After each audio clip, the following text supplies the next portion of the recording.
So we're now going to share with you our base case scenario. So when Bryce and I and our buyers agents, we get together every 4 to 6 weeks in our investment committee. So here are our base case assumptions in terms of that. So we believe that trimmed core mean inflation, so that's the one that really matters for the RBA, will move into that 2 to 3 target bandwidth at around 2.7 by the end of the year. It's just going to take a little bit longer than we'd expect.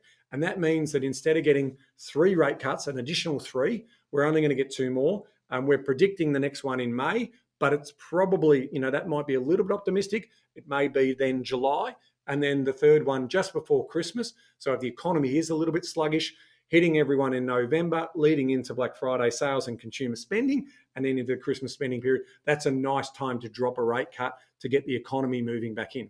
We're also making an assumption that Labor will win the federal election with a minority government. So they will form government with the Greens, and that in itself is potentially quite difficult for the property market when it comes to investment. So we believe that there'll be continued government spending because that's what Labor and the Greens want to do. They want to throw more money into the economy.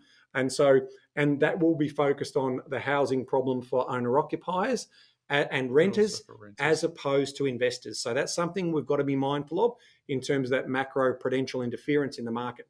If we think long-term again, but remember, this is the assumptions in terms of what might happen in the short-term period. In terms of population growth, we think that'll move back down to its long-term average of around 250 to 300,000. And one of the things we talked about earlier, the student accommodation, that is also dropped significantly.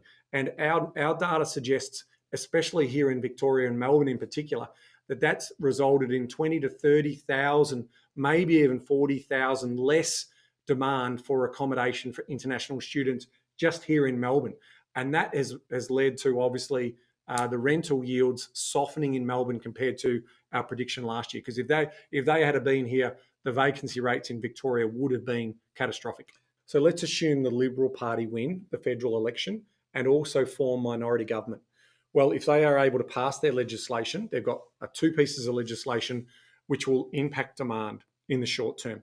The first one is you'll be able to access super and take $50,000 out of your super for a deposit for a home.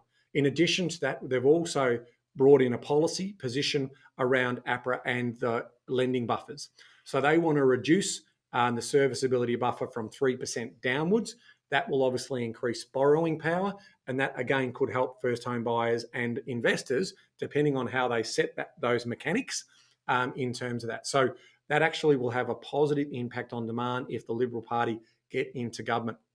In terms of what you'll also see is less government spending. They've made a commitment to that, and you'll probably see less employment in terms of the public sector versus the private sector.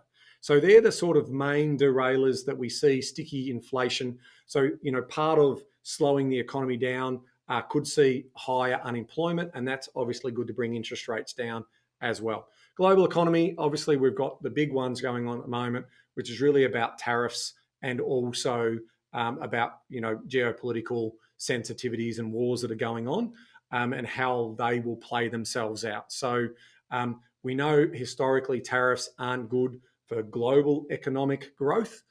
So, it may be good for one country over another, but not necessarily good over the longer term for broader economic growth and prosperity across the globe. And then obviously we've got the geopolitical wars, Russia, Ukraine, and also what's happening in the Middle East with Palestine and Israel. So we're to see how those things play out.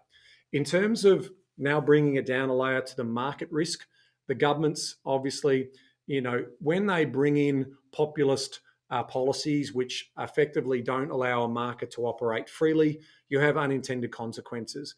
And that's a good lesson in terms of what we can learn. And so I want to just take a little side note here. And I think this is hopefully one of the big takeaways. When you do this type of work that Bryce and I get to do, you actually think more about what's happened in the past than what you think is going to happen in the future.